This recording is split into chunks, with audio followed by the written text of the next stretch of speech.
Howdy, folks, and welcome to the Hunting Stories Podcast. I'm your host, Michael, and we got a good one for you today. Today, we connect with someone who's not only been on the podcast before as a guest, but as a guest host as well. Armando and I spoke when we did the 2020-24 season recap, and he started telling me a little story about his daughter's oryx hunt that he had this year. And he hit me up after that and was like, hey, man, I got to tell you that whole story in all the gory detail. And it's just as good as his first episode. So I want to thank Armando for reaching out. There's some cool details at the end of the podcast, so make sure you hang out for that. I don't want to steal too much of the thunder, so let's go ahead and just kick this thing off and let Armando tell you some of his stories. Thank you.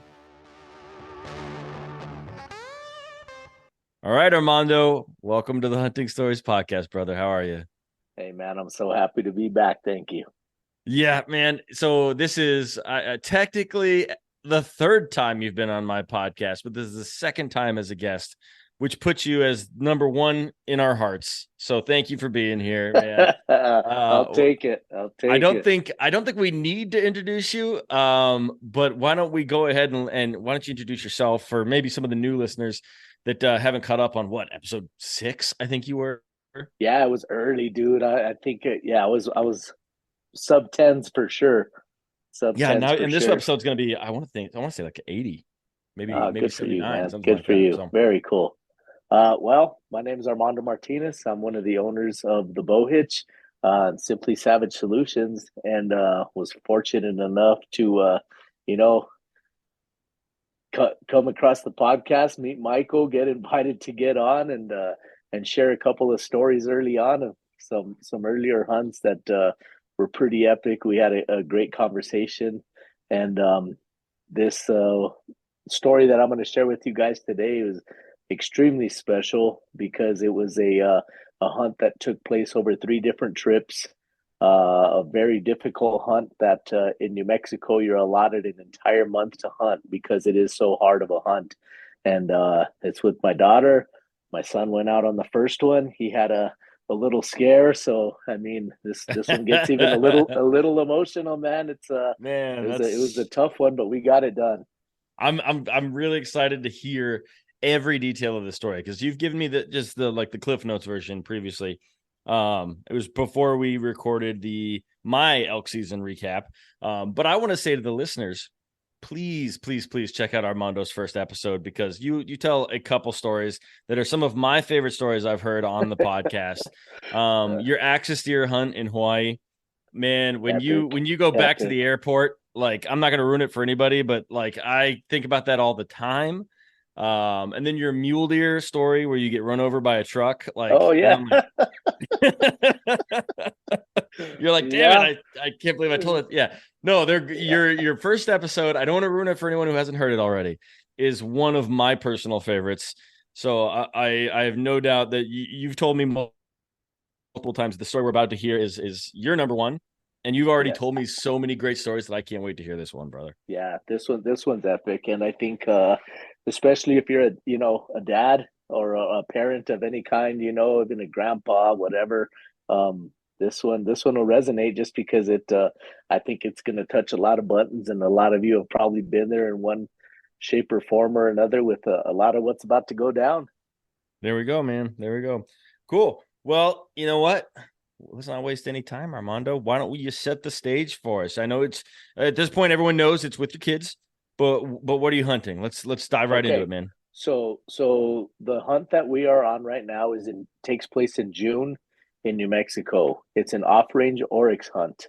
The oryx were introduced to New Mexico. It's an African animal, also called gemsbuck, which is commonly referred to in Africa. And I want to say they were brought here in the 50s and let loose on White Sands Missile Range just as a test to see how well they would do in the New Mexico environment. I have a feeling they did just fine, huh? Turns out they did. Turns out they did extremely well, and the White Sands Missile Range is hundreds of thousands of acres. Like, it's a stupid amount of country that they're allowed to go in and out of. So after they established a big enough population on the range, they started allowing hunts on the missile range. Well, the population continued to grow, and to the point where the oryx started feeding off of the range, because it's just your Okay. standard, 3, 5 strand barbed wire. They go under them. Even though this animal is probably 400 or 500 pounds on the hoof, they don't jump. They go under the fences. So you'll find crossings just like an antelope.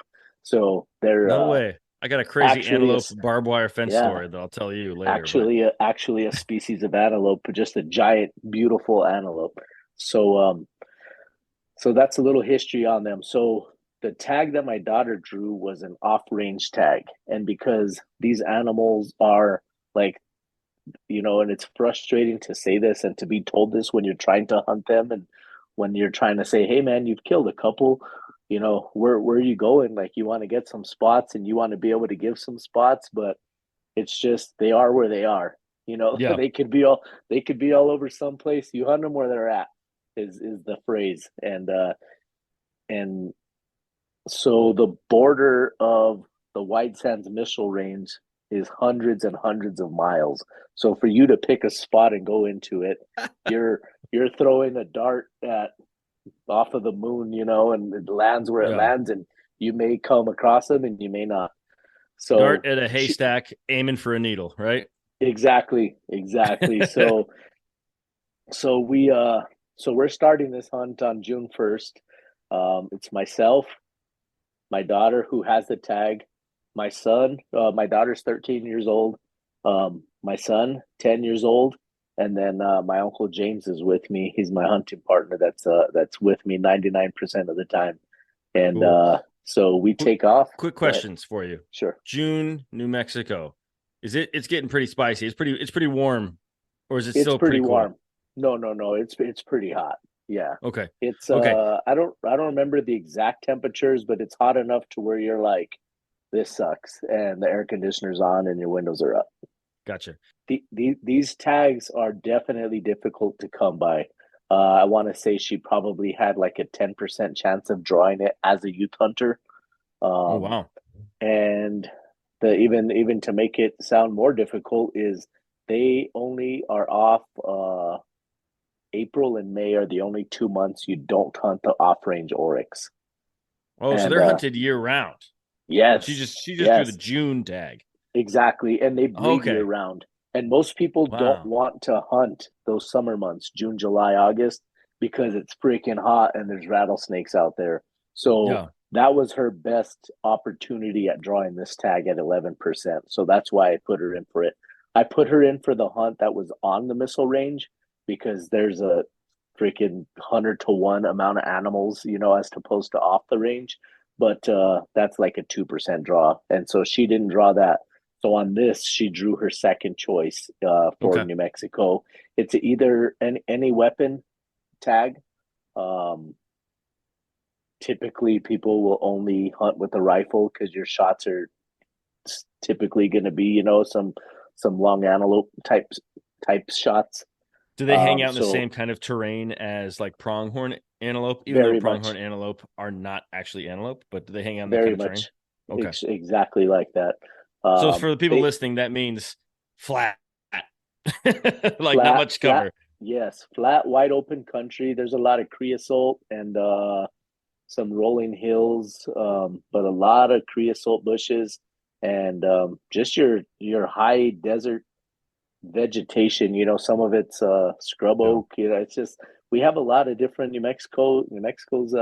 We kind of got it all, and these Yep. these animals will be in the pinon and junipers because we do have some mountain ranges that go through there, and they'll be in the P&J and these big giant brush bucks that are brush buck that's 20 feet around, and they walk through all that stuff. So they just are where they are, and that they even are in the river bottoms now off of some cottonwood flats. No way. The off the Rio Grande River, they go and feed in these alfalfa fields and go through the river and then come back across. So they just literally are where they are, man.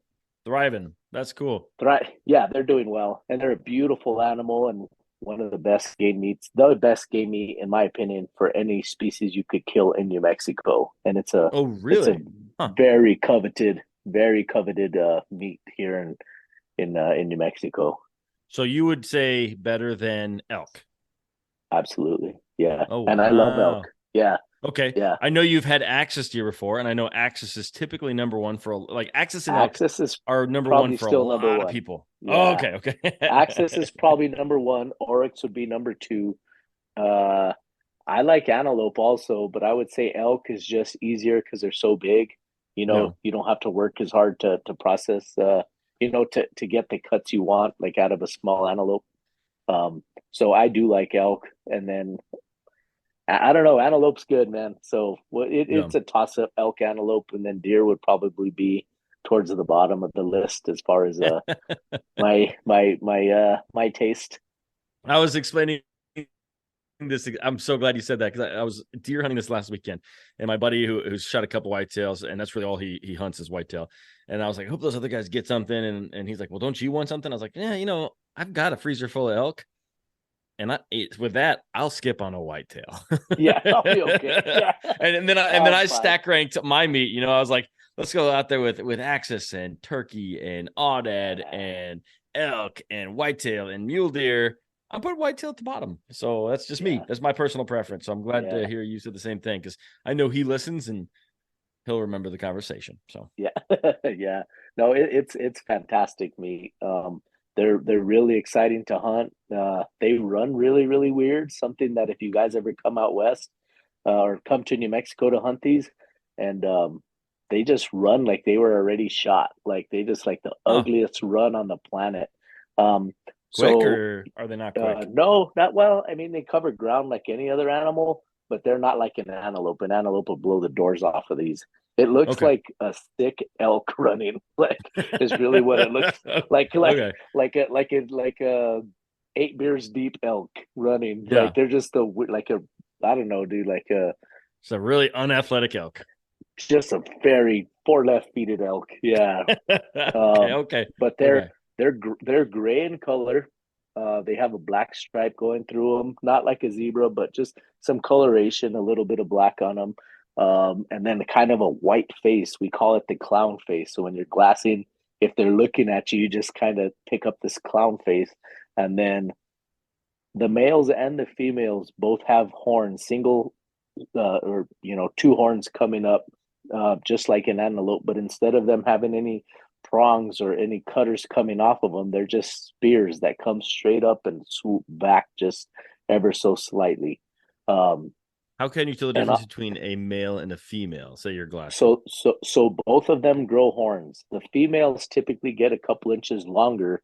However, they're a lot thinner it, they're thinner and they're typically smoother. So the Okay. males have these big thick rings that kind of go higher up on the horn itself. Okay. Um, and their bases are just a lot thicker, and the stature of the animal you could typically tell the difference in a mature bull as opposed to the cows. They're going to be another 70, 80 pounds heavier, 100 pounds Okay. heavier. Got it. So that's the animal we're looking after, a gray animal with these two giant black antennas. So another thing to keep in mind is that these animals breed year round. There's not like a rut. So there's always, there could always be a baby with them. The babies come out and they have these little nubs on them. So at a couple months old, they already have horns. Oh Uh, wow. when they're born, they're kind of brownish. And so they call those brownies. You just got to make sure, you stay away from shooting a brownie. But they're really hard to field judge if it's your first time coming to New Mexico to see one, because you find one by itself and you see these big old horns coming off the top and you're like, oh shit, there's one, you know, and It's massive. you put a hole in them and it's 24 inches long, which really isn't very big. So a trophy is going to be like your 400-inch bull is in elk hunting a 200-inch buck, and would be anything like a bull oryx, anything over like that 38 Okay. inch, 37, 38 is a giant. It's a big, beautiful. So if you can kill a 40-inch bull, you're a special hunter and you've killed a special animal.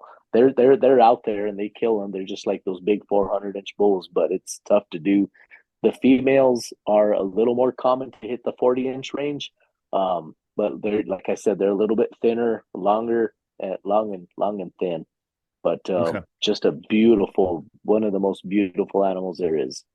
Yeah, I can't even imagine just a 40-inch spike coming off of a critter's head. Yeah, That's cool. dude. And it's insane because you're just looking out to this desolate country and this giant African animal disappears on you and you're like, what? Dude, it's gray with black antennas, and how the hell did I lose it? With the white face. And just like any other animal, they disappear on you if yeah, just what they do. That's awesome. I can see that. I mean, I can't. I think everything I've ever hunted, I've seen one, and then just completely lost it. And I don't know why something with 40-inch or 3-foot long antennas. I wouldn't do the exact It's insane, dude. same thing. It's a craziest thing, but that's Mother Nature at its finest. Yeah. Okay. So your daughter drew the tag, June. Yep. I'm assuming she chose rifle. Yes. So we're hunting with it's a Remington 7 mag. It's a big Sendero, Remington Sendero.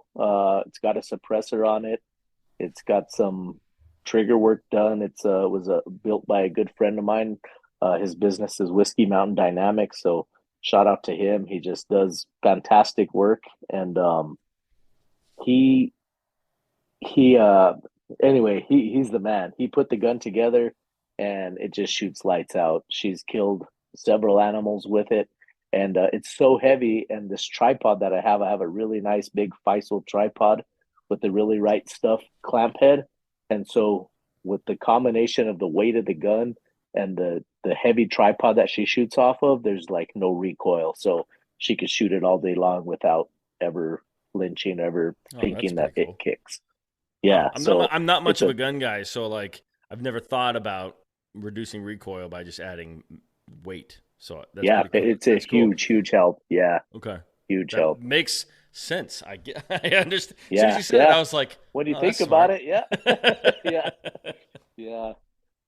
So that's the rifle that we take out. She's comfortable with it. Like I said, she's killed many animals with it, and it's lights out. So if we see the animal, I dial to whatever it is, and you pull the trigger, and it goes down. It's just kind of how fortunate we've been with that gun. So we take off, dude. So it's January 1. My son, myself, January or June? June. Sorry, okay. June 1. I was like, man, you were scouting yeah. early. Yeah, no, we didn't do any scouting. It's probably from where we're hunting about 2 hours from my house. Okay. So not too far. We were just going to make a day trip out of it. And so it's the 4 of us, and I have a Chevy pickup diesel. I think it's a 07, 06, 07 LBZ Duramax. I put the 4-wheeler in the back just in case we shot one. We could just drive in, pull it out, and go home. And so we're cruising along, man. We have an area.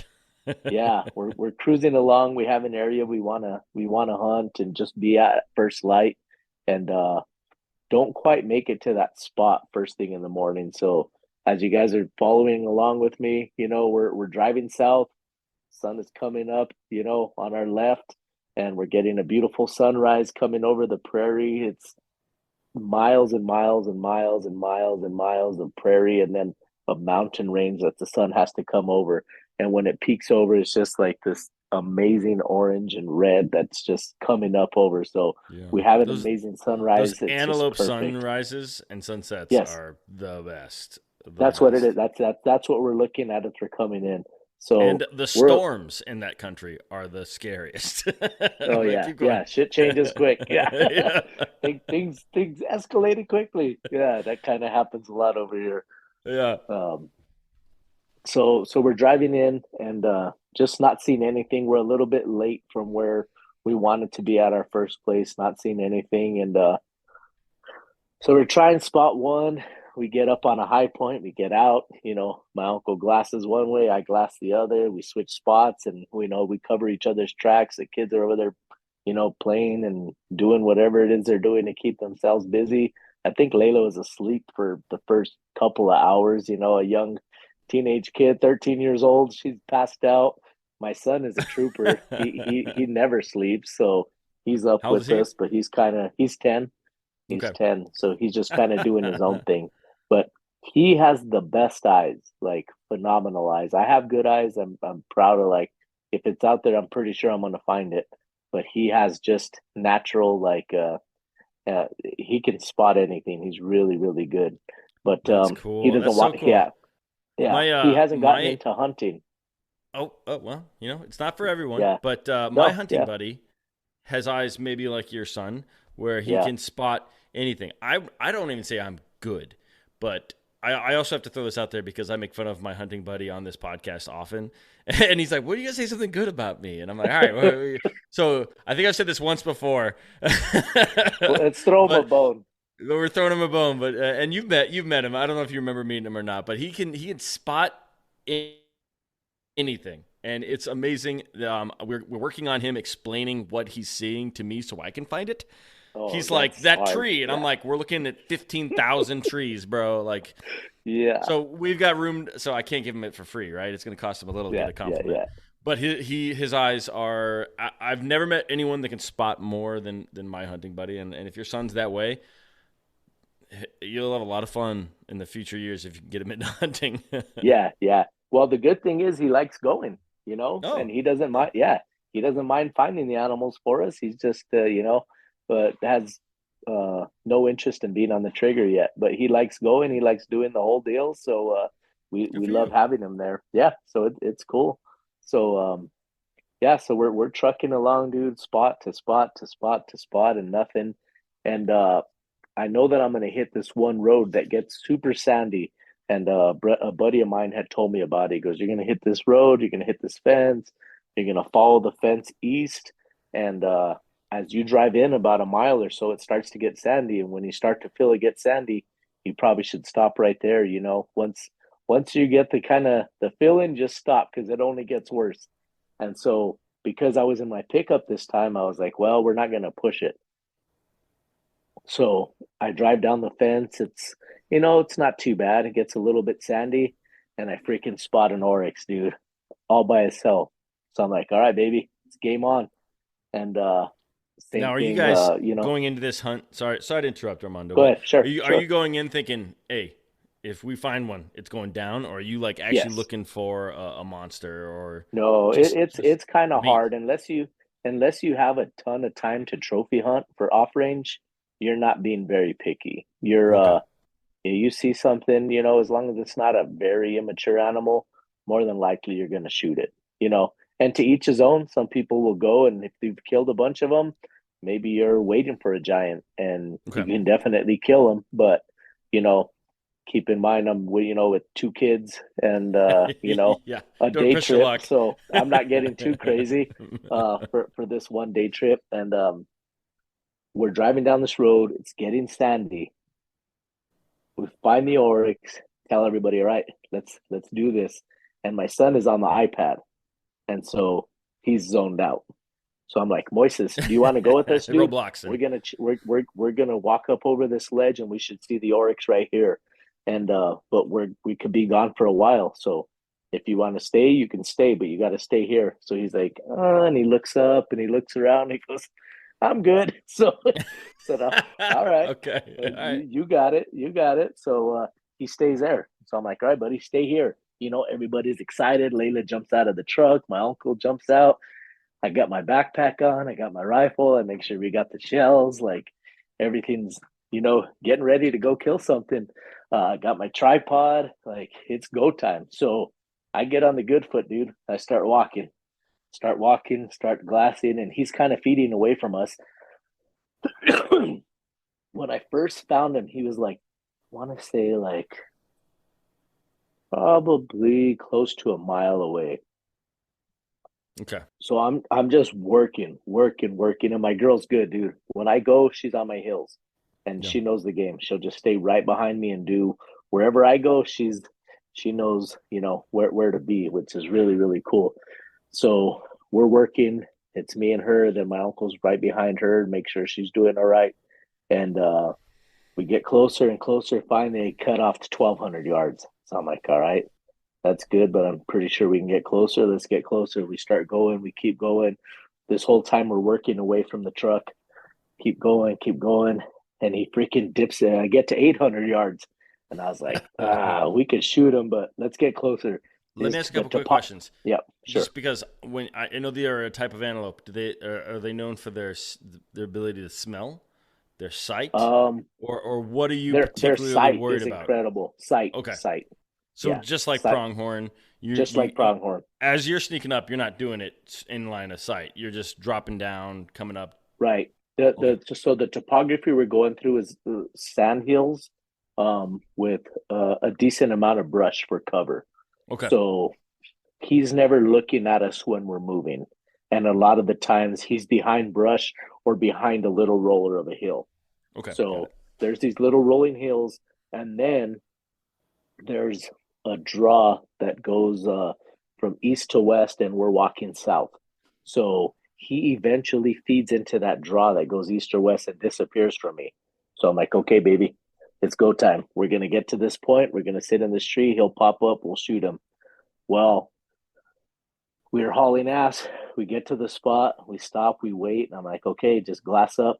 We'll find him. He'll pop out, somewhere in here, and we'll kill him. So guns on the tripod, binos are on tripods. Like Layla's behind the gun, just sitting there, just waiting for the word, where to aim. And thing never pops up, man. Just never pops up. And I'm like, he's got to come out, guys. Like he has to be here. And dude, so we sat there for probably 15 minutes and just looking and looking. And I said, okay, well, let's inch up to get to the top of this rise, and it's just going to be a close shot when we get to him. And dude, he ghosted us, Ah, and he ghosted us. So all the while I'm walking away, I'm like, damn it, this thing is taking us pretty far from the truck, and I'm starting to worry about Moises. I'm like, this has kind of been a little bit of a while, and it's going to take me a good 30 minutes to walk back to the truck now. yeah. If I turn and go straight to the truck, so I'm kind of just got this bad feeling, dude. And I'm like, ah, man.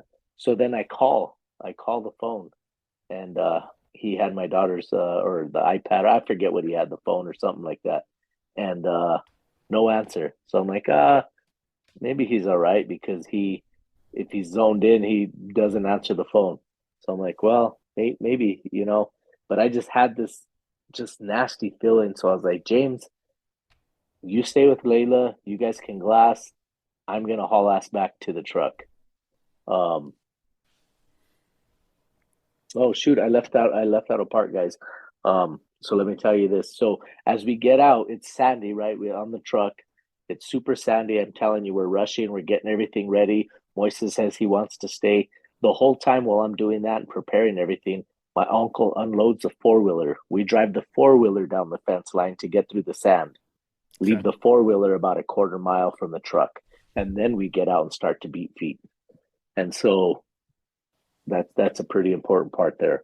So I'm like, guys, we're back to where I'm starting to worry about Moises. I'm feeling, man, I don't really don't like this. It's kind of getting a little bit hot.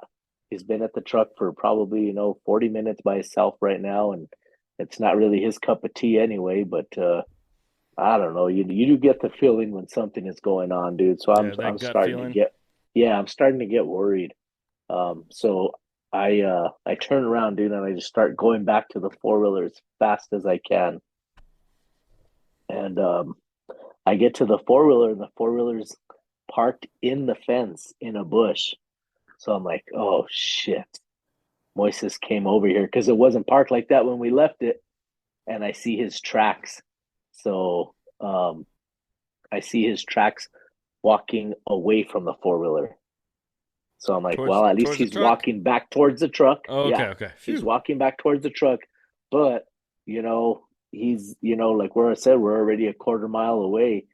And, and, um, and then he calls me and he's hysterically crying. And I'm like, oh, dude, what happened? Oh, What's going on? And I just feel like the biggest piece of shit on the planet, dude. Like I'm disgusted with myself. How could you do this? It's just an animal. This is the middle of the desert. Like, all kinds of things can happen. He could have wandered off. He could have done this. He could have done that. So I'm like, son, dad, where are you, dad? I was oh looking my for gosh. you, and I went looking for you, and Oh, dude, and just all these things going through my heart, just feel so like even right now, I just feel like the worst father on the planet. Oh And man, I so I'm understand like, exactly what you're Moises, saying, Armando. yeah, I got a 4-year-old little dude, and like I can't even imagine. I'm sure it all works out because I know who you are, but yeah, like yeah, I feel the I don't know the your heart. I feel my heart sink, so I know how you feel. yeah. Oh my gosh, dude. So I'm telling him, son, because I had been calling him this whole time and nothing, nothing, nothing. So finally he gets across to me. He dials out and happens to catch a signal. I get it.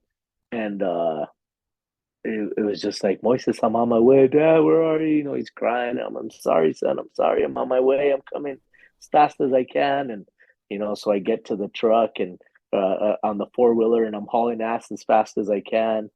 And, dude, it's just the worst. I just feel terrible even thinking about it. And I see his tracks, where he could stop and he's looking. And then just I get there and he's just bawling his head off, dude, in the truck. And he's fine. But, dude, like, I can see it, man. And, like, it's probably like 9:30, 10:30, probably about 10:30 in the morning, but his lips are Yeah, dry. Like, this is the desert. It's getting hot. Like he didn't have chapstick is probably as simple as it was. But in my mind, I'm like, oh my God, my son's been out here for 2 days. He's all chapped up it's and sunburned, and that's what it looked like. And it's probably what yeah, it felt like to him at 10 years old. Like very traumatizing is what I envision. Um, I don't know. I think that hopefully I'm making it worse, but I am envisioning it worse than it was for him. But he's crying, and I'm just so sad, and I'm apologizing to him, son, and I'm trying, to really not get mad because I'm like, son, you don't walk away. You told me you were gonna stay here. yeah, When you said you were gonna stay here, I understood that you were gonna stay here. You never leave. You never yeah. leave. Emotions So pull he, you in every oh, direction. dude, oh my gosh. And so he, we're talking, and I get him, some Gatorade and stuff, and uh, the cooler was strapped down with the tie down super tight. He couldn't get them undone to get the Gatorades and stuff, Yeah, and he was just sad and crying, and booger face, and just gosh, I booger just felt face. felt terrible, dude. And so I'm just hugging on him and telling him I love him and trying to do my best to say, hey, bud, like you did a good job by coming back to the truck. Like your thoughts were right. He said, I got so he starts to explain. I'm like, well, tell me what you were thinking. Let's walk through this, son. Let's figure out what happened, you know. So he tells me, well, I was in here and I was starting to get scared because you guys were gone for a long time. So I went outside and I started yelling for you, and no, I didn't hear anything. So I saw the tracks from the four-wheeler. So I started following the tracks, and then I would yell for you from the tracks. And then he said, at one point, I yelled and I thought I heard somebody yell back to me from the opposite side of the fence. He goes, and that scared me because you said you were going to be on that side, on this other side. So I don't know if somebody was yelling at me. I'm pretty sure he heard his echo off of a Yeah. mountain range in the back. But Oh man. so he started getting scared, and then he said, I'm walking on the road, and then I hear all these noises from the bushes, and we have these giant lizards, dude, like a foot long lizards that are running across, and think just scaring the crap out of him. Just Yeah. you think everything is dangerous when you're out there by yourself. So he's afraid, he's by himself, and it's just not his element. And so he's telling me this, and I just like lose some of my soul with every word he's telling me, dude. And it's just the worst. And I'm trying to listen to him and trying to understand his thoughts and logic and, you know, coach the whole time. Okay, well, that was a good idea. You saw the tracks, you stayed on the tracks. That's a good idea. And he goes, and then I saw your tracks and I started to follow them. And I was like, oh, shit. Like, number one, there's snakes out there. Number two, the tracks disappear. He's not a track reader. I could Just a little probably bit of follow my breeze. tracks, but Yeah. yeah, dude, it's all it takes. If I walk through a where a herd of cows had went through, gone. He has Yeah. no idea where he's going, and then now I don't know where he's at. So he goes, so I walked back. I followed you for a minute, but then I walked back to the road and just went to the four wheeler. Then I started the four wheeler and tried to turn it, but it was so sandy. He drove up and into the fence and was yelling from there. And then he decided to walk back. So he got to the four wheeler, turned it around, got it stuck in the fence, and then walked all the way back to the truck. And shortly thereafter, hopefully shortly thereafter, that's when I found him.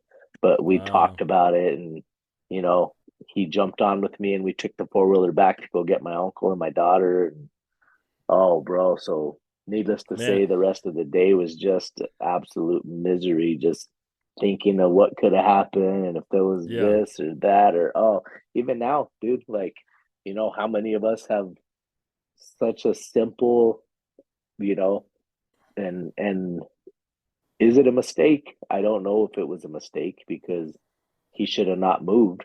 Yeah. Is it a mistake on my? It's a mistake on both of our parts. Like, I'm not saying I'm blameless, but like, if you tell me you're not going to get out, don't get out. Him and I should probably have talked about that a little bit more. Like, I promise you now, if Yeah. he says he's not going to get out, he's not going to get out. But you Yeah. know, I will say this, Armando, like it's easy to dive into what could have happened. sure. Fortunately none of it did. What I will say, as a 10-year-old, your little dude is way braver than I was a 10-year-old Oh, because yeah. I would not I don't even know what I would I would have flooded your truck with tears at 10 Oh, years old. dude, So yeah. he sounds He he sounds like a little monster in the making. But yes, you're right.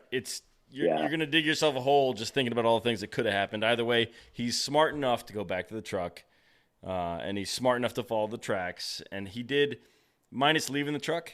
I think he did everything about right. I think you're, yeah, absolutely right. I just wish I wouldn't have put him in that situation to have to do that. That's Yeah, that's kind of what it boils down to. I'm like, dude, it's just yeah, an I see that. animal. Like, it's just an animal. But you get so out. And in my mind, if I see it, I'm killing it. Like, there's no question about it. I see him. I know where he's at. I got good wind. I got topography. I'm like, this is a dead oryx. There's no two things about it. We'll be home by lunch. And but now so that transpired, dude. That's opening day, day one. Find one oryx and it gives us the ghost. And my son, that happens with my son. So, we hunted for a couple hours kind of on our way out, and I was like, dude, you guys ready to go? Like, this has been a long day. Yeah, So we a lot of emotions, a lot of energy oh my spent. dude, a lot of energy spent with just so my poor uncle, he's like, dude, that's not your fault. Like, he's trying to walk me off the ledge, and this is nothing. And Nothing he's happened. your uncle, right? You're He's my wife's okay. uncle, You're right. Okay, but got it. him and I have been hunting partners for years. Um, Is he so the he's same guy got that drove kids. over your foot in that other story? Exactly. Yes. Okay. Okay. All right. He's the culprit. He's the usual suspect. Yeah. Okay. Keep going. Keep going. I'm So sorry. that's That's him. one of my favorite stories. I had to bring it up. Yeah, that's him. So anyway, he's like, buddy, like, you couldn't have known, and if he wouldn't have gone out, none of this, would have happened. Like, it's okay. He's okay, we're okay. We're just gonna learn from it, and all the right things. And but at the time, I'm like, dude, I don't want to hear that. I'm just a piece of shit, and there's nothing that you can tell me to make me feel any better. And I just need time. I need to process it. I need to heal my son. I need to make sure that he's okay. Like, those are the things that are going through my mind. Nothing else. Yeah. Not, Yeah. and oh, dude, so that was the first time we went. So that was day one of this Gosh. 30-day hunt, Yeah. and we had just planned on trying to get out on the weekends, a day here, a day there.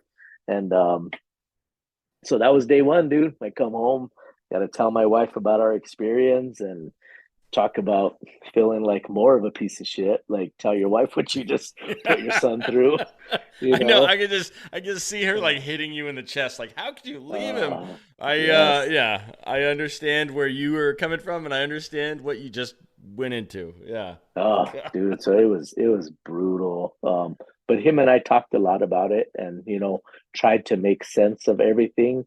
and where you made good decisions and where you could have made better decisions, and just, you know, definitely use it as a learning experience, and Yeah.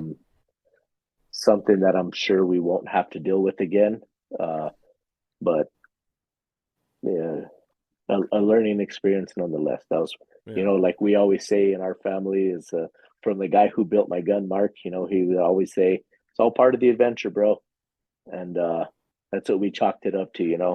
And we always say that, Daddy, it's part of the adventure, and I'll tell the Yeah. kids, hey, it didn't happen. It's part of the adventure. Like we don't like this is the good stuff, guys. Like believe it or not, like this these little things will be in your mind forever. And I agree, man. And I also think yeah. that like you've told me some pretty amazing hunting stories, and you've also told me that this is the your number one, and maybe I'm not a psychologist. I'm not a paid professional, Armando. But Right. maybe it's because you hit such a low on this hunt that Oh, dude. that maybe when you get to what I'm gonna assume is a high, Yeah, that absolutely. that's why this story is so big for you, because it just brought a full spectrum of emotion, which is Dude. cool. And that's Yes. I think this is maybe a little bit more emphasized than normal hunting stories, but like part of the reason every hunting story is great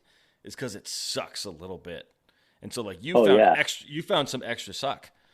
Oh, dude. Well, when you fall to the bottom, you got to climb really high to get Yeah, to the top. you Yeah. you found some extra Yeah. suck to make the highs We higher, to make dude. that distance better, and to make this story that much more grand for you, and hopefully for all of the listeners as well. So Yeah, absolutely. That definitely. So that's what we're contending with, guys, on day one. That's yeah. that's that's how this hunt started. So, uh, long story short, from that we made it home okay. Talked to the wife, talked to Moises about it, and Did she he let you didn't take seem. him out again? Yeah, yeah. She did. He actually, by the time we were home, even when it was done, like we were 2 hours in, I'm like, son, you ready to go? He goes, now we can hunt. I'm okay. Like, let's go. Um, and for his mannerisms and for the way he is, like I was really proud of him and really surprised that he didn't want to say, dude, I just want to go back home. Yeah, But he was like, no, we can hunt, we're already here. And that's pretty awesome. so I just drove slow. I was on my way home, but I wanted to let him know, like, we can't give up because one bad thing happened. Like, we're here, we have a job to do. Like, That's we're a good just life lesson. because just because one little thing took place doesn't mean we call it quits and tuck tail and go home. So I just made kind of a slow loop and just drove really, really slow, and was stopping and talking and trying to give mind off of, and the story of this and that of whatever. And I think all in all, like I was probably able to salvage it, fairly well for what transpired, because he's never brought it up or been sad about it, or so that's comforting. And I had never really thought of that until I brought it up with this story, telling you in such detail that he's never brought it up and been sad or scared or anything like that about it. So that's That's kind of good. cool. Yeah. So yeah, so day one ends, we tell mama all's well. We get up and we gear up for another hunt the following weekend, and I'm going hunting with another buddy. So now this time Moises opts to stay home. uh, it's uh, it's Layla, myself, and a good friend of mine that retired from the fire department, Sean Dow, and just a salt of the earth human being, and has killed tons of oryx off rain. And so he's like, hey, well, I'll go with you. We'll try a couple of spots I've killed a couple in and see what happens. I'll just show you some different country. And so we did. We got out. We went for another day trip, and he showed us some spots. We didn't see a damn thing. Um, we saw where they had crossed in and out. He was like, man, they like to cross here, and they'll come out, they'll hit this water that's here, and then they'll go back. Um, so sure enough, dude, those fresh tracks, and we could see the oryx on the White Sands Missile Range, No, and of it's course. posted. It's posted. We see a half a dozen or so, like a couple hundred yards off, and we just missed them, like Ah, just missed them. And so anyway, that's the way it goes. That's all we saw. We hunted hard, and day ended, and didn't see nothing. But I learned some new country, and I could see where they were coming in and out of. So I was like, well, Layla, we'll come back and give it another shot, baby. But we're done for the day. And so I had to come home, and the following weekend had to travel up to um, Pagosa, Colorado, for Mountain Archery Fest. Okay. We had our booth set up, and Doug and I were doing our thing with the bow hitch, and so fast forward past that, Layla and I, for the next weekend, I have a Land Cruiser, and I have a sleeping platform built in the back. So I'm like, Layla Bear, said, you ready to go kill one? I said, if we get home in time, we can load up the truck, we can get out, hunt for about an hour and a half, maybe 2 hours. We'll spend the night in the truck, and then we'll hunt the morning, and then make it home by whatever we had to do the next day. And she's like, yeah, Daddy, let's go. So I said, okay. I loaded up all of our stuff. She has her gear, I have my gear, and we get out there, and and she had enough time to drive a little bit, dude. And so this is her first time driving. Like, she's driven our side by side, which is pretty close to a car, but I gave her a little bit of time to get to the spot we needed to go, and she's driving by herself in the cruiser, and we get to talk, and she's having a blast and doing really good. Like, there's one big brush on the side of the road, and she freaking smashes it with the side of the cruiser. And I'm like, oh my gosh, Layla, there's one freaking bush in this whole thing you could have hit, and you hit it. And but she did really good. She had a good time, and that was it. So we get out there. She drives. Finally, we're glassing. I see an oryx, dude, and I'm like, oh shit, baby, here we go. I said, I got him. Start working our way to this oryx. Just hauling butt. Get to. I'm on my way to the oryx, and then How far I'm out like, was it when you first spotted it? Ballpark. probably 3 miles, like Oh shit. far. Okay. All right, Yeah, so it you're was real hauling butt far. in the truck, right? So you're not Uh, hiking 3 miles. well, You're we drove about a half a mile, and then the road kicked up. So now we're okay. about to hike a couple miles. Okay. But I'm working my way in there. There was two of them, and I have them on video. So I'm like, well, it doesn't matter. We'll shoot either one. So we start working our way over there, and then I'm like, man, I need to check our back trail, because there was two fence crossings where they had crossed the day or the week before. And so sure enough, dude, I look back, and there's oryx on the fence. So I'm like, change of plans, baby. We got some here, like 800 yards away. Let's close this gap. As soon as they cross the fence, smash, we're done. Like right here by the truck. So sure enough, we start to do a stalk. We get a big bush behind us. I can see the oryx. They're working their way to the fence, to the fence, to the fence, to the fence. I run out of cover, so I stop, set her up on the gun, get it dialed in. She's watching them, and they're just feeding, dude, up and down the fence, up and down the fence, up and down the fence, and it gets dark. I'm like, mother effer. So we walk back to the truck in the dark. We drive down the way a little bit, and just to get out of the area, park the truck, dude. I pull out the cooler, pull out our chairs. Her and I had bought Subway on the way down there. There you We go. enjoyed a nice Subway. She had a Gatorade or a water or whatever. I had me a beer, and we just chatted, watched the stars, and had the best night. We just talked, and just had a wonderful night. And I said, well, Those baby, June well, nights in the Southwest, man, oh, they are dude, perfect. epic. Yeah. So I told her, I said, well, let's get some sleep, and we'll get up and we'll kill them in the morning. I'm sure they fed in here. We'll find them on our side. And so we went to bed, dude, set my alarm, woke up, walked out there to where they were at, set up, started glassing. Nothing. Ah. I found a couple outside the missile range, and that was it. So it was that was that hunt. So we hunted all morning, dude. Had to get back for the day, for the afternoon. And so that was it.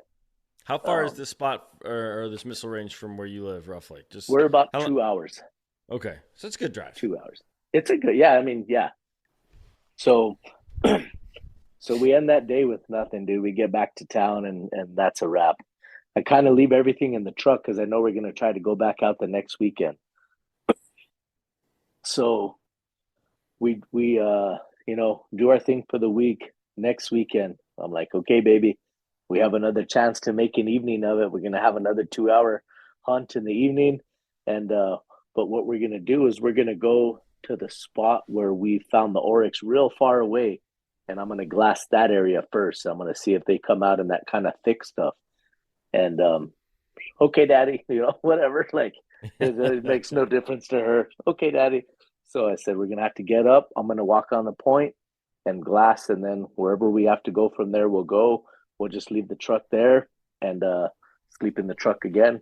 Okay, sounds good. So sure enough, dude, we get to our spot, start glassing. Sun's going down quick this time. We must have got there a little bit later. And the wind is howling, man. Probably, no, I wouldn't say howling because for New Mexico is blowing pretty good. It's probably 25, 20, 25 miles an hour, which Yeah, was not great, knowing I was going to probably have to take a decent shot. you But guys have in New Mexico, you guys have like super wind where like a gust of wind will knock down forests, right? absolutely. Yeah. Yeah. Yeah, Yeah. shit gets Western real quick in many different Yeah. ways. You guys Yeah. have some gnarly stuff. I don't even know. I like heard about that. I think I actually heard it on the Elk Bros when they went hunting somewhere. Oh, Which I was like, Joe yeah, Gilia. Yeah. That whole mountain fell down, dude. Yeah. yeah. Where they were Gosh, I at. can't even imagine. So We get we on the. do I live in have the Front those. Range of Colorado when I'm in Colorado, and we have 30-mile-an-hour sustained winds often enough with 100-mile-an-hour Yeah. gusts, but it's nothing that's Damn. knocking forests down. So Yeah. I can't even imagine what you guys got down there. So, but I interrupted. Continue. Yeah, no problem. So I'm up on this hill and I'm glassing, and I could see the fence line where the oryx had traveled in and out of before, and then I can also see where the oryx were that I was originally going after, the first two that I had spotted the week before. And so I'm glassing my heart out. I'm glassing. I'm trying so hard, and like, baby, I'll find him. I know I will, baby. And she's just behind me, dude, playing with sticks and throwing rocks and uh, drawing in the sand, and she could care less. Like, just happy to she's be like, with okay, dad. yeah, she'll just look up and go when I turn around and tell her, okay, daddy, and just, dude, she's just a beautiful little girl inside and out, and so she's just happy to be there, dude. I have my backpack on. I have all of our stuff. I got food. I got water. And when I say food and water, I mean enough for the evening, to where we have some snacks and some water because the truck's right here. We don't plan on going anywhere. So I'm glassing basically southwest, and the sun's going down, and I'm just watching it go down. And I'm like, oh my gosh, come on, man.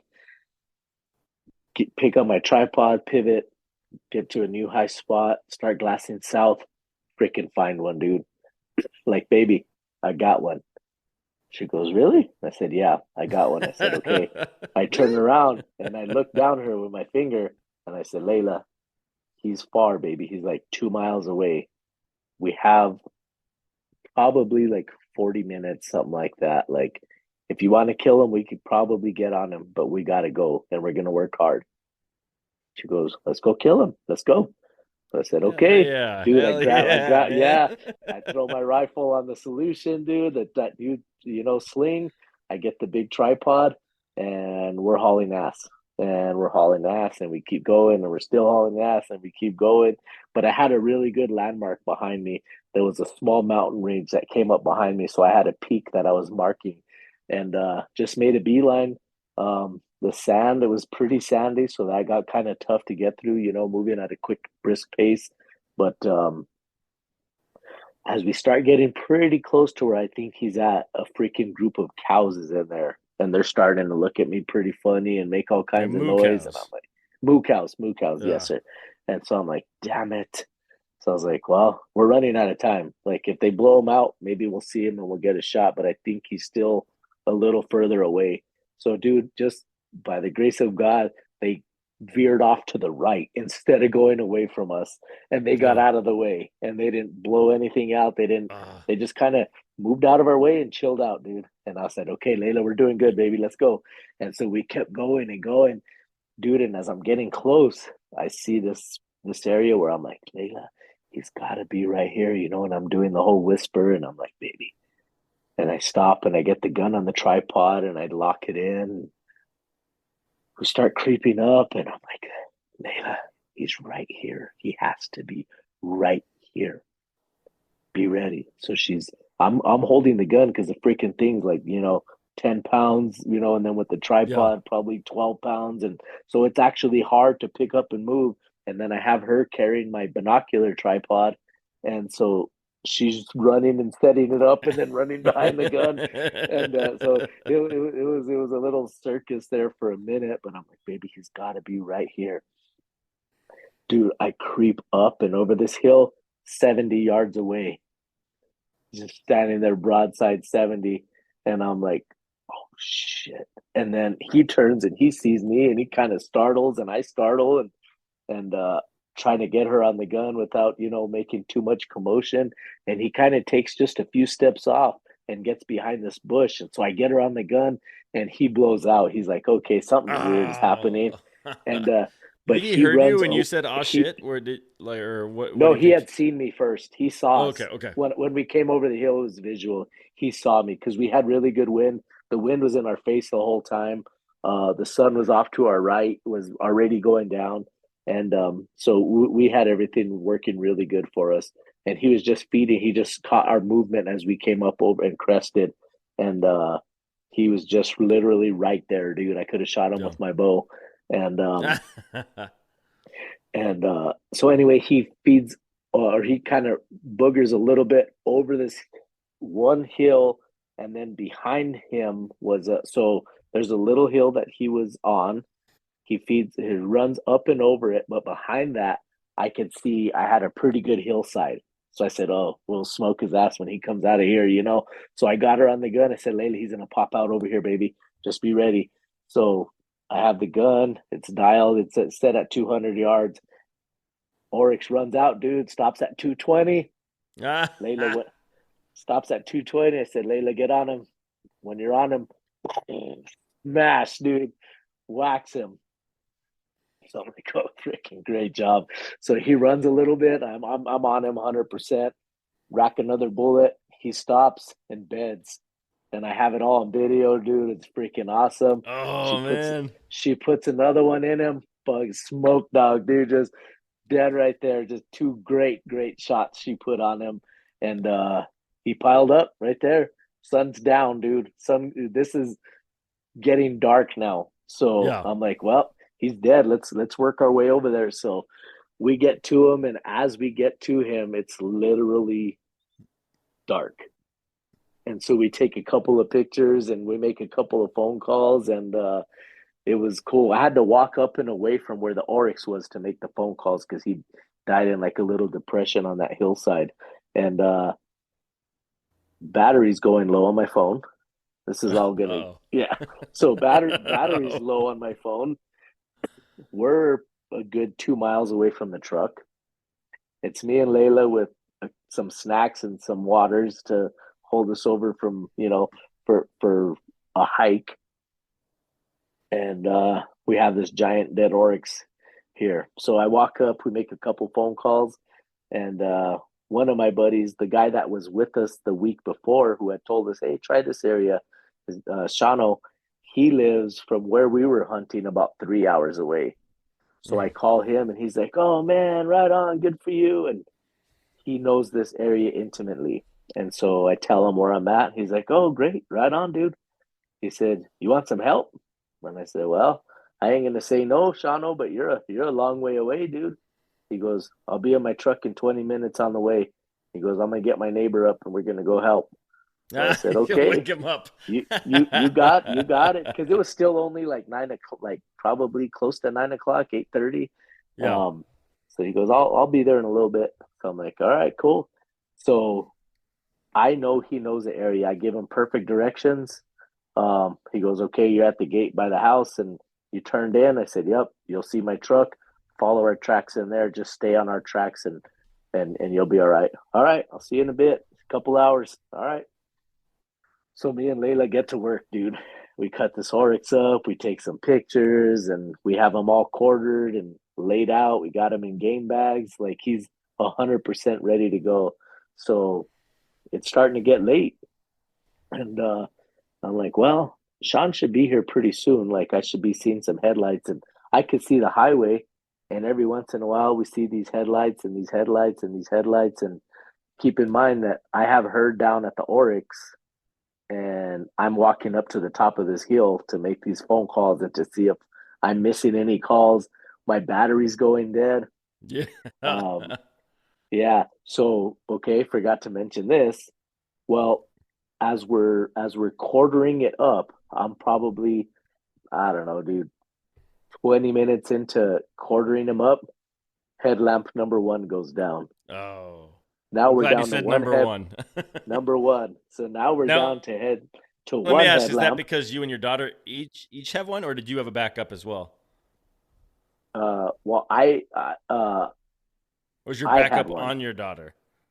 No, I only had a backpack. She didn't have anything. I had my backpack with two headlamps because I usually Okay. take two. Okay. So I was gonna give one to her, but I always have a spare for myself. So my spare was gonna be hers. So we have the two headlamps. One of them goes down. We're down to Okay. one headlamp. We're 2 miles from the truck. My buddy's coming to the spot that I told him about. Um, So I'm like, well, we'll just relax, baby. We have our snacks. We're drinking the water. So now I'm like, shit, we're going to be here for like 3 hours. We're really trying to take care of this water now. And this is like mind games start to come into me now because now it's like 10 o'clock, 10:30, 11 o'clock. And I'm like, okay, well, he's got to be getting here pretty soon. I can have her walk another 2 miles back with me. Hope this headlamp doesn't die. Hope my cell phone doesn't also die. And hope we're able to stay on these tracks in the pitch black and get back to the truck, like in the middle of the night. So I'm like, well, let's just chill. He's on his way. Let's chill out. I get this, like, we happen to kill this oryx at the perfect dead giant brush. So I gather some sticks, I get a bunch of debris, I build us a fire. So she's laying down, we're happy, we're smoking and joking and talking, and I'm so proud of her. And, oh, daddy, this and that. And, she's getting tired, and I give her a little more snacks. And no, daddy, you have some. And so just like epic, like we have some good conversation. I tell her how proud I am. Like, I'm like, well, baby, now we'll just wait, like we're safe here. There's nothing going on. Um, we'll just wait till he comes. So why don't you just go ahead and lay down by this fire? I held her for a while, passes out, Yeah, just I bet. snoring, just exhausted, all that emotion, tired anyway, how teenagers like to sleep. And so dude, she curls up into a ball and just passes out next to that fire, dude, and sleeps and sleeps. And so this whole time I'm starting to my mind's starting to wander, like, do I just get her back to the truck?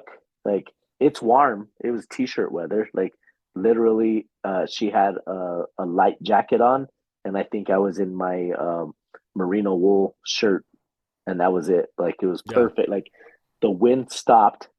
God was taking care of us. The wind stopped 100%. It was warm. It was just like the perfect night.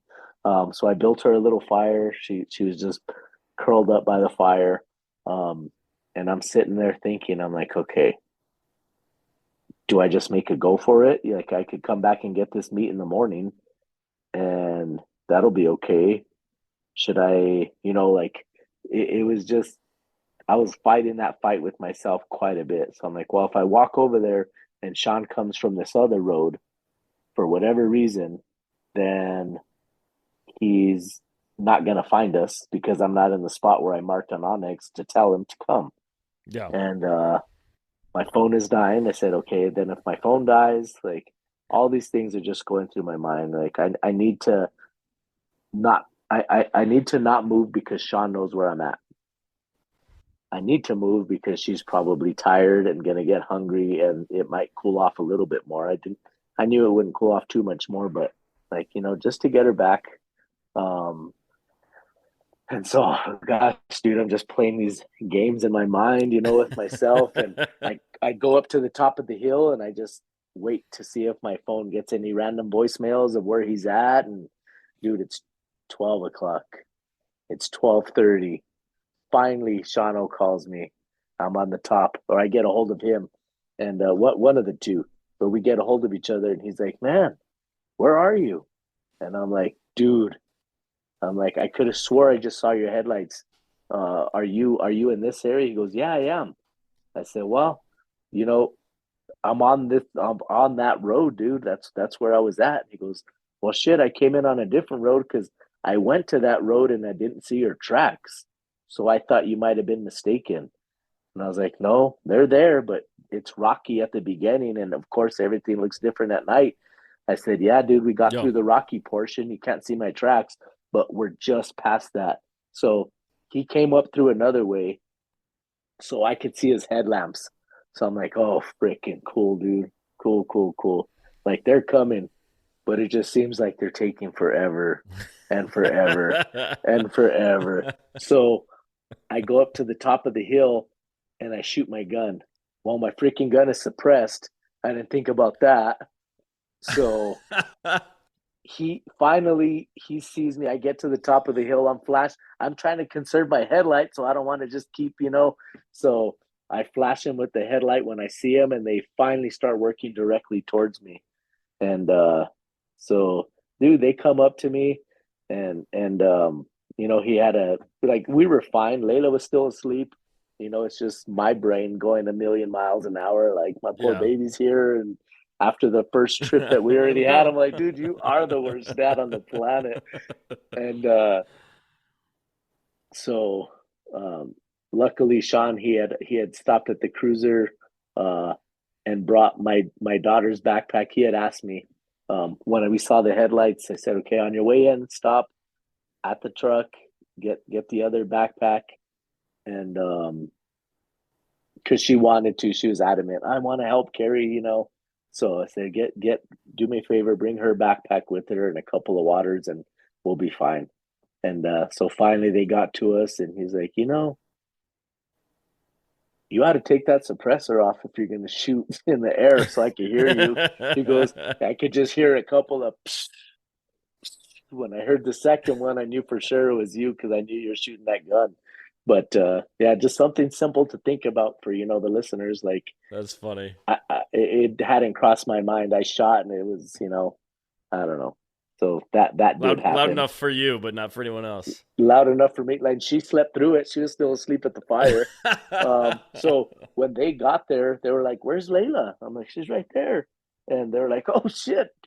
She was still balled up at the fire. So I woke her up and she gave him a big old hug and said thank you. And no man, we loaded up the oryx and divvied it up. I took two hinds out and some loose meat, and then the guys took the other quarters and the head, and we got it out of there, dude. And we ended up getting back to my truck at 4 a.m. Ooh, Yeah, so it that's a was hell of a hunt, such man. such a long night, but my girl was right next to me the whole way. Um, she never complained once. And so when we finally got back to the truck, he told me where he kind of went wrong and took these other roads and whatever. And but we got to his truck. He got us back to our truck, and my poor girl, dude, she gets inside. She goes, "Daddy, I'm kind of hungry. Think I could eat that Subway that we were supposed to eat for dinner?"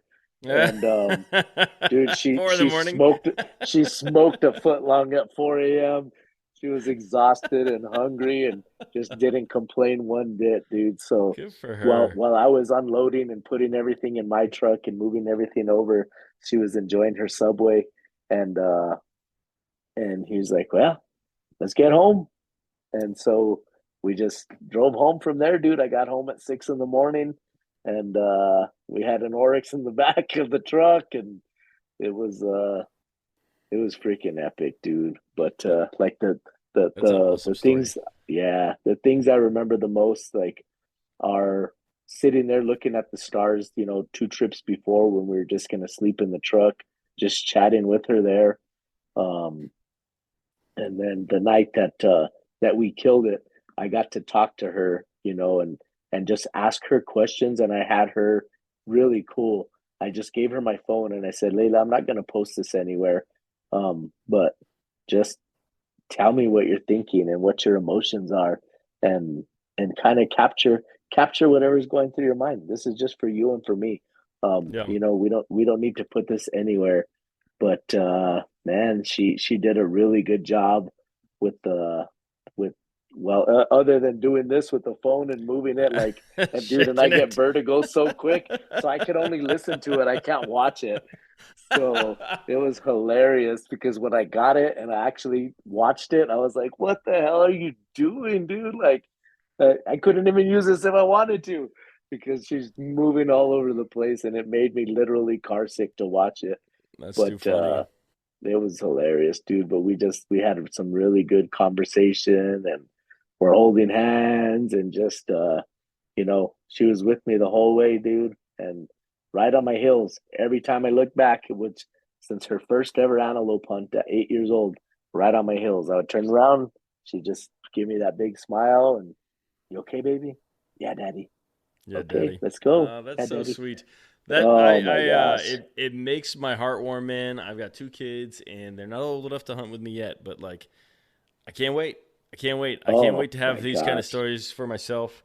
I know that I won't do everything perfect, and it's nice to hear that your story didn't go perfect, because that makes me feel better. Yeah. Because I know, like, Yeah. there's no right or wrong way to do it. It's just about getting out there and doing it. And I'm jealous, and I'm excited for the future, for you, Armando, for both your daughter and your son to have more adventures, and for me.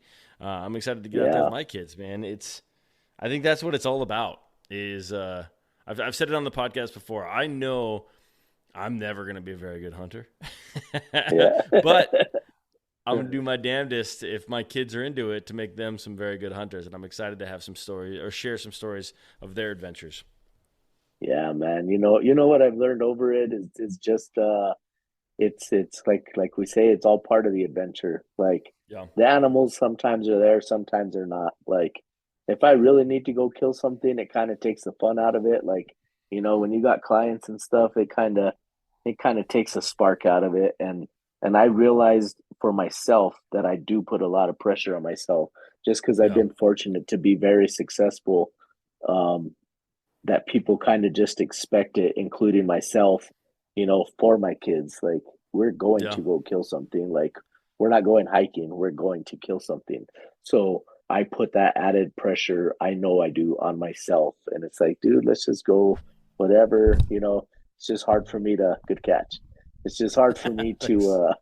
turn off that kill mode. It's Yeah. just not a switch that easily gets turned down. So as a Yeah. parent, like, if you're gonna go and you're gonna take your kid out, like, their comfort level is first and foremost, you know, and the basics, you know, go over the basics, because the basics are what save you and what Yeah. keep your head on straight, and that's what makes an enjoyable experience. Because the majority of times I hear people who say they don't like hunting or fishing is because their first 1 and 2 times that they did it was a shitty experience.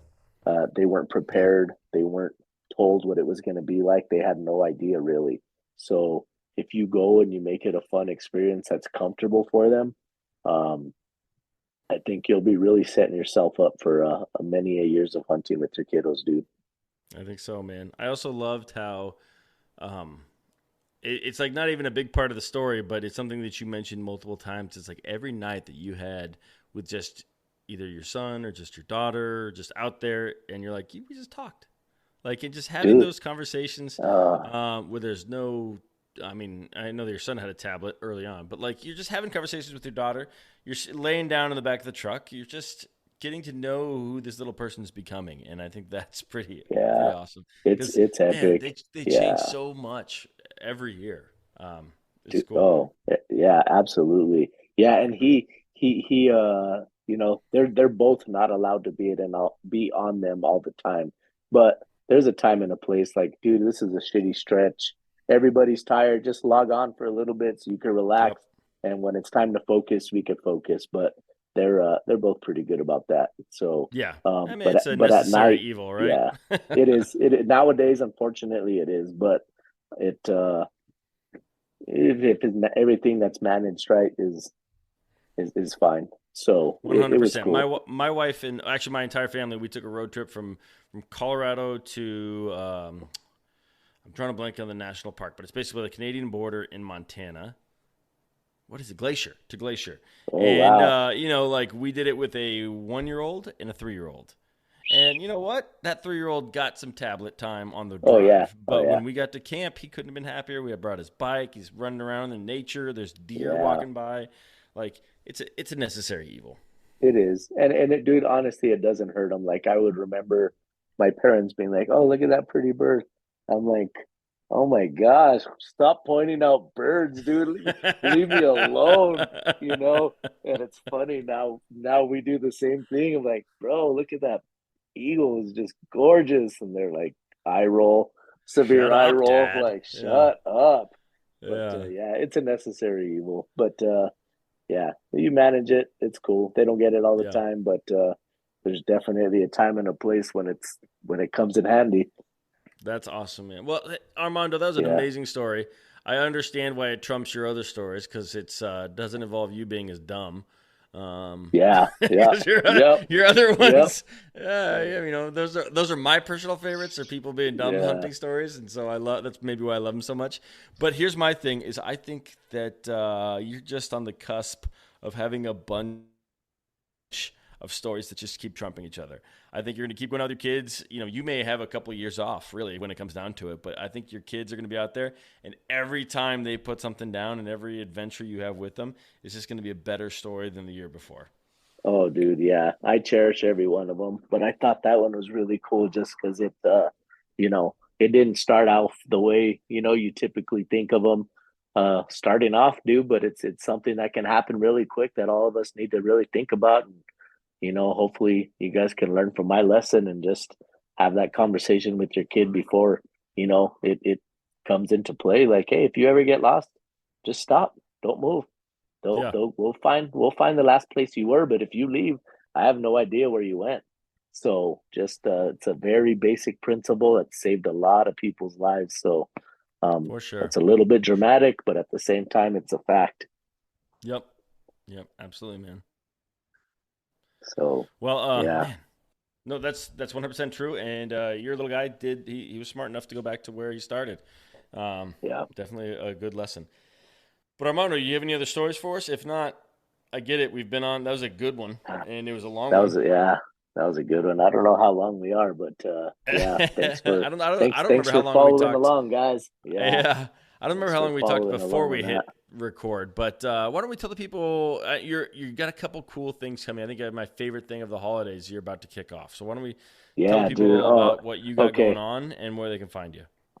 So, guys, a wonderful opportunity to participate in something that is free, that is simple, and that could pay dividends in ways that you'll probably never know, but where the trickle effect, the what do they call it, the ripple, you just never know how far this is going to go out. And Butterfly what I'm effect. what exactly what Yeah. I'm talking about is we do a random acts of kindness campaign every January. So this is going to be our third January, and it's for the entire month.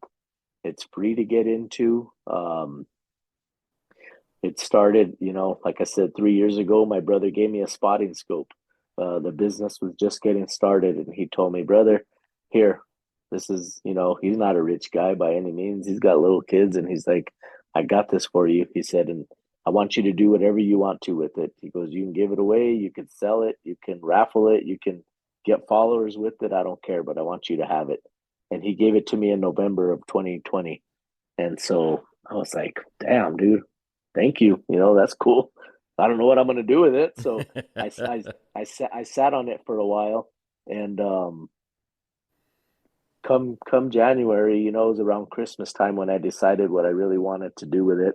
And at the time, the country's kind of at odds with each other for whatever reason.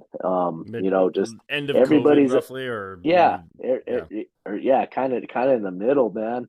And yeah. everybody's just upset at everybody for whatever reason, the election, for COVID, for this, for that. So everybody's just pissed, and they're just pissed about everything. And so I said, you know what? Let's give this away, man. Let's try to get people to do something kind for a stranger. So Yeah. one random act of kindness is all you need to do to get into this, to win this spotting scope. And once I posted that, my local archery shop, I told them what I was doing, and they asked me to go over to check on her inventory, quote unquote, at their shop. And the dude gave me a brand new bow to give away. He goes, "Here, man, this is for you. I want to be a part of that random acts. Just give this away to somebody." And dude, and it grew from there. So we ended up that first year with 14 prizes, and then the following year got bigger, and then last year, a good friend of mine from out in Maui donated an access deer hunt, and he So said, cool. "Why don't you give this away, dude? Why don't you tell somebody they can come hunt on my place and they could kill a buck and a doe, and that'll be your prize for your random act of kindness." And so, dude, it's just skyrocketed from there. The stories you go through and you read them in the comments, and like I've literally been in tears with some of them because they do impact lives, man. It is the freaking coolest thing. And not only does the random act of kindness impact a life, but some of the prizes have impacted lives. The guy that won that first bow shot his first elk ever with archery equipment with that bow, and was in Oh, that's amazing. I didn't know that. tears, bro, crying, tears of joy, and just so grateful, so freaking grateful. And so another guy, he won a first form thing last year, first form like a workout type of stuff, supplements and personal training just via the internet, and talking to him and, hey, let me help you Yeah. with get your diet right and stuff like that. Well, him and his wife and his family have transformed their lives. Like, Oh, he's wow. an That's absolute machine, dude. He's been, for the last 12 months, dedicated 100%. He's freaking six pack abs right now. Him and his wife are at the gym every day. He's chiseled up. He's that's amazing. helping other people, and just that was a prize. He goes, dude, I was needing something like this in my life to really give me a jump start to get refocused. And he's a freaking stud. So I'm actually gonna do a live with him, and just hear what was going through his mind, dude. And just, god Yeah. god put us together, and it just worked out. And so, the ripple effect, the butterfly effect is so true. And so we never know what goodness is going to come of this, but I'm blessed to be in an opportunity, to be in a position to help facilitate some good things happening. So that's a very long answer to say that for the month of January, the Random Acts of Kindness campaign is live at the Bow Hitch. You just got to go to our Instagram page at the Bow Hitch. January 1, we'll say all of the rules and whatever it is we're gonna do, but it's free to get into, man. You pay with Perfect, man. a kind deed. Perfect. And And so they just got to basically follow you on Instagram. yeah, follow us on Instagram. Last year All right.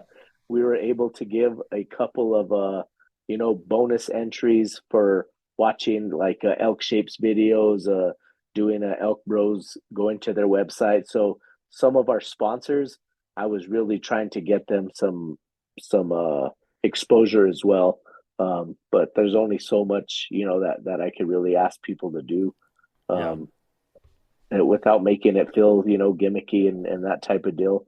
But Yeah, people are in it for the right reason. So they don't need the follows. They don't, they're not asking for anything, but I was just trying to say thank you by allowing people to have some extra involvement and some extra chances to win. But my buddy, man, I talked to him 2 weeks ago and he gave us another access deer hunt. Oh, there we So go. yeah, I know. So grand prize again is a opportunity to go hunt access deer on the island of Maui, and this dude has freaking animals everywhere. So it's an That's epic awesome. hunt. Epic That's hunt. awesome. HawaiiHunts.com if you guys want to look into the place. But it's the last guy who went out was just couldn't be more grateful. So I'm happy for him. That's awesome, man. And I'll say this: this is not about the January random acts of kindness, but the last, and I told you this before the podcast started. The last 3 hunts I've been on, I've thought about you, Armando, and that's because your products, for lack of a better term, kick ass. Yeah, yes, So sir. I went on a an elk hunt, carried my bow for 9 days at 12,000 feet in Colorado. And every day I was like, thank you, Armando. I was like, I need to make sure I tell Armando thank you because carrying your bow sucks. And Yes. I was able to just hook it up on my bow hitch. And it's the only reason I was able to keep up with the other folks I was hunting with, Jermaine Hodge, Pat Luttrell. Those guys are monsters. And it made, like, honestly, I don't know if I would have been there on day 9 and killed my elk if I didn't have your bow hitch. So Yeah. check out the bow Thank you, hitch. Also, I told you I just went on a hog hunt and I've been carrying around some ARs, and that sucks too. dude. and Yeah, you carrying have all your your stuff sucks. that sucks too. And I was like, man, I wish I had a sling for this. Then I was like, wait, Armando just came out with a new sling. So tell the people about that. I don't have one yet, so I can't say it's good or not. But I do know that if it's half as good as the bow hitch, it's all you need. Dude, it basically works off the same premise. So the bow hitch strap that you have carrying your bow hitch, Yeah. instead of a bow hanging from it, it's going to be your rifle. Your rifle's going to be upside down like a safari style sling, but Okay. upside down. And so the weight of your rifle could be balanced to where you have the barrel in front of you, or you could slide it up to where the barrel's kind of vertical up and out of the way if you have hunters in front of you. And you could come to a shooting position without ever taking it off of your strap. That's awesome. So it's going to be a learning experience for people. They're going to have to see it to say, "Holy shit!" Like that's the way it was with the bow hitch. If I explain it to you, you're like, well, I don't know, it sounds pretty whack. But Yeah. once you see it, you're like, oh my god, that's it. And so it's Yeah. the same thing with the rifle, dude. So um, I yeah, we'll get that's you. We just got our custom swivel studs in, rifle swivels. We just got a new lady sewing them up for us here in New Mexico. Um, Everything here in the US, dude. So it's yeah. freaking epic. We're excited about it. It's funny how you worded that, Armando, because you were like, if I were, it's like the bow hitch. If I had to explain it, you'd be like, I don't get it, and then you see it, and you're like, holy shit. You and I talked. I didn't have a bow hitch when I Yeah, recorded right. episode You 6 didn't with have it you, yet. Yeah. and Yep. no, I didn't. And I was like, whatever, cool, bow hitch, sweet. Uh, I understand what it is. It's cool and all, whatever. And then I actually got it from you. I think I actually bought it at Western Hunt Fest, Yeah, two we were in Western Hunt Colorado. Fests ago in Yep. Colorado. Put it on there, and literally, I've never shot my bow with someone who didn't then go buy it because they were like, "What is that? That is amazing." Yeah.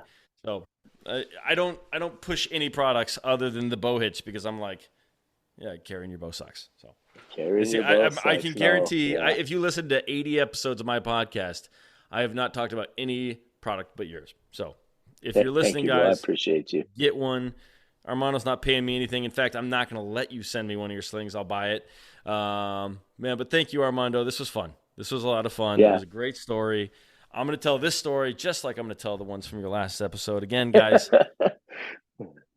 episode 6. It'll make you laugh a lot. So thank you, man. I appreciate your time. Hey, thanks for having me, guys, and go make some memories.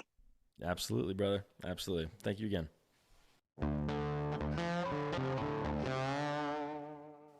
All right, guys. That's it. Another awesome story in the books. I want to thank Armando very much for coming on the podcast. of course, could not have done it without him. In fact, thank you, Armando, for your daughter as well, because she made that story happen by actually drawing the tag. But that was fun, guys. I hope you guys enjoyed it. A couple things that I wanted to mention. One, when I stack ranked the meat at the beginning, put whitetail at the bottom. That doesn't mean I don't like whitetail.